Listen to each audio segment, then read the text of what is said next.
Bismillahirrahmanirrahim. Assalamualaikum warahmatullahi wabarakatuh. Yang terhormat, Ibu Dr. Erna Setiani, SEMSI, selaku dosen pengampu mata kuliah metodologi penelitian. Perkenalkan, saya Nuraini Oktavianti dengan NIM 432190101116, program studi S1 Akuntansi, Fakultas Ekonomi dan Bisnis, Universitas Mercu Buana. Pada kesempatan kali ini, saya akan mempresentasikan proposal saya yang berjudul Pengaruh Kepemilikan Institusional, Leverage, dan Ukuran Perusahaan terhadap Nilai Perusahaan dengan menggunakan studi empiris pada perusahaan sektor properti dan real estate yang terdaftar di Bursa Efek Indonesia tahun 2017 sampai 2021. Pada bab 1 pendahuluan akan dibahas tentang latar belakang. Pertumbuhan ekonomi di Indonesia saat ini sedang tidak membaik. Kemunculan wabah COVID-19 menyerang segala aspek perekonomian.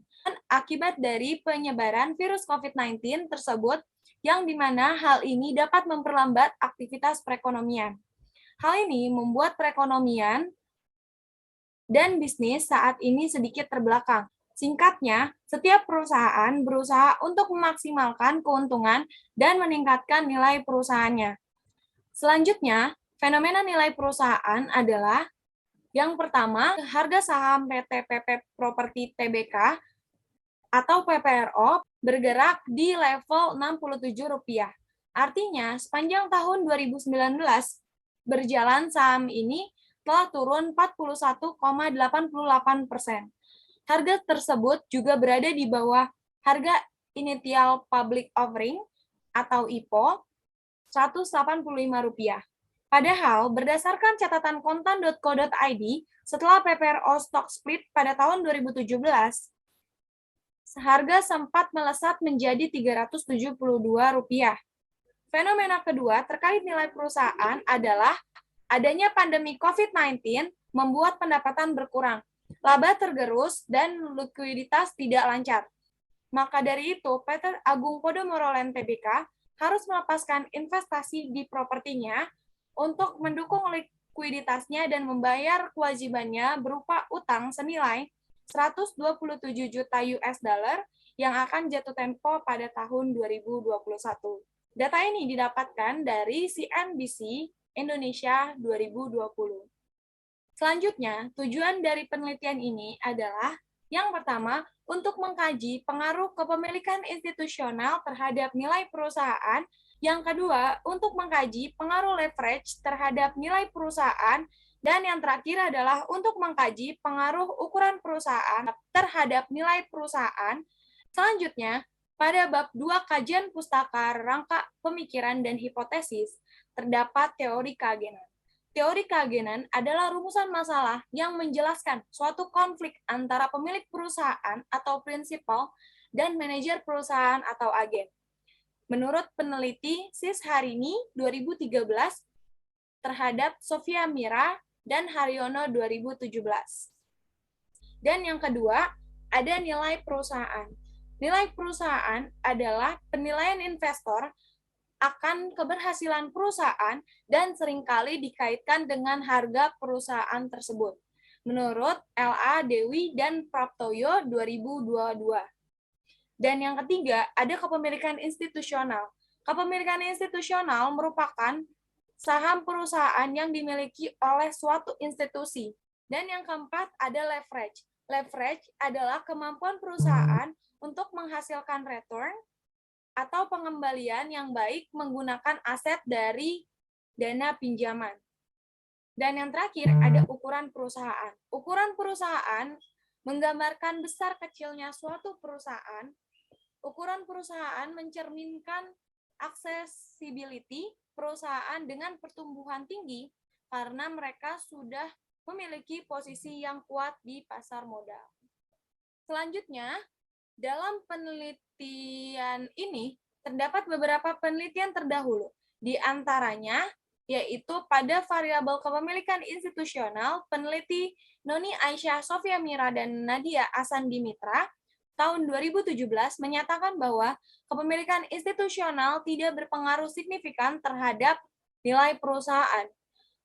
Menurut peneliti Riana dan Dia Iskandar tahun 2017, kepemilikan institusional berpengaruh signifikan terhadap nilai perusahaan.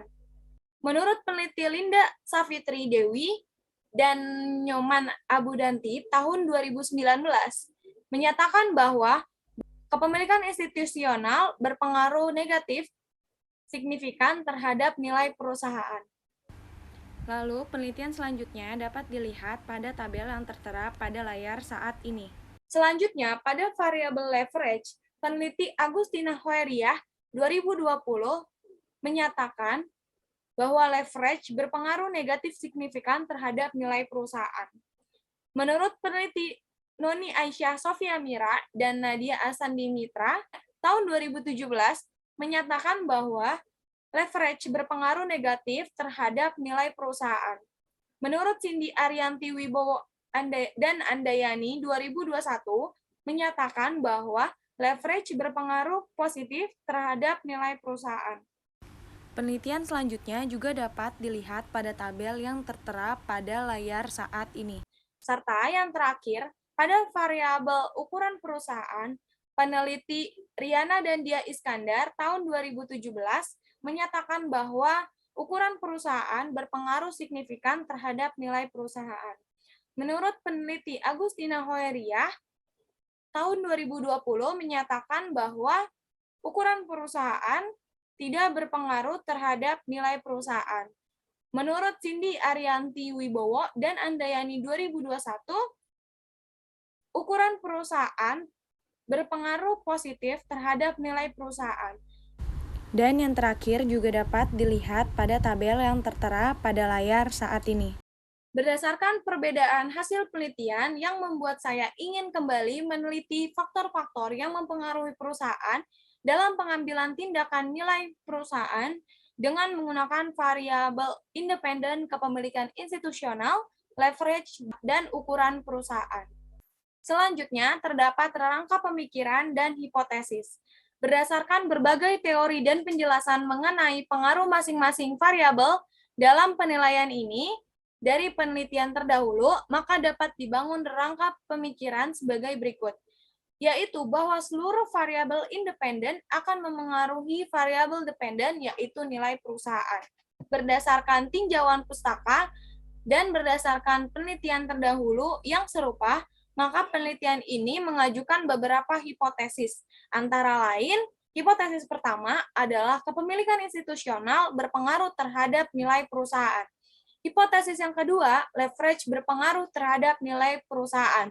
Dan hipotesis yang ketiga, ukuran perusahaan berpengaruh terhadap nilai perusahaan.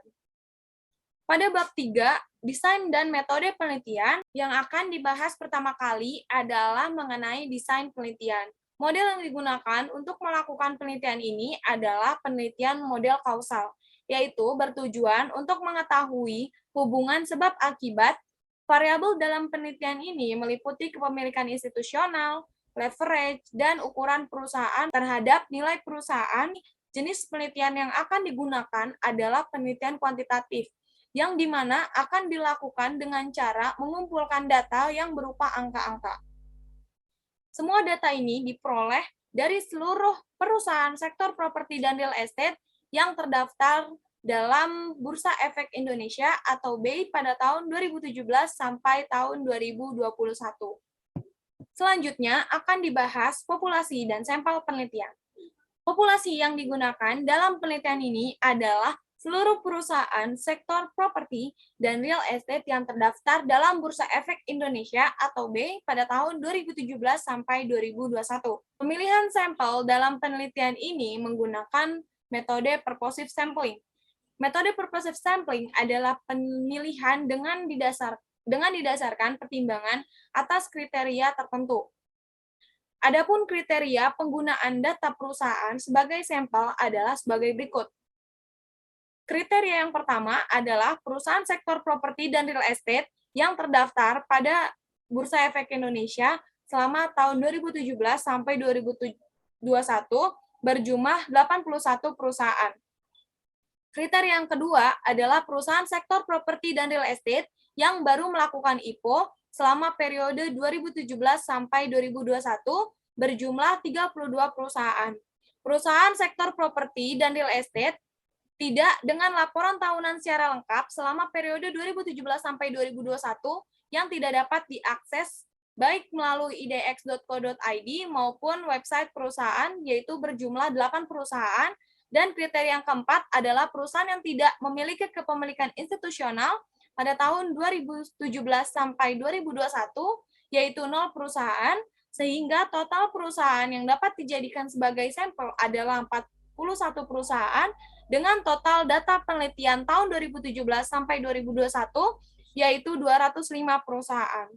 Selanjutnya, terdapat metode analisis data, terdapat beberapa uji. Yang pertama ada uji statistik deskriptif, yang dapat ditampilkan berdasarkan nilai min atau rata-rata, nilai minimum, nilai maksimum, dan nilai standar deviasi. Selanjutnya ada uji asumsi klasik yang terdiri dari uji normalitas, uji multikolinearitas, uji heteroskedastisitas, dan uji autokorelasi. Dan yang selanjutnya ada uji regresi linear berganda. Dan selanjutnya ada uji hipotesis. Dalam penelitian ini terdapat 3 uji dalam uji hipotesis, yaitu uji koefisien determinasi atau uji R-square, terdapat uji koefisien regresi secara simultan atau uji F, dan yang terakhir ada uji signifikansi parameter individual atau disebut dengan uji statistik T. Baiklah, sekian presentasi proposal skripsi bab 1 sampai dengan bab 3 yang telah saya sampaikan. Mohon maaf jika ada salah kata. Semoga presentasi ini dapat bermanfaat bagi kita semua.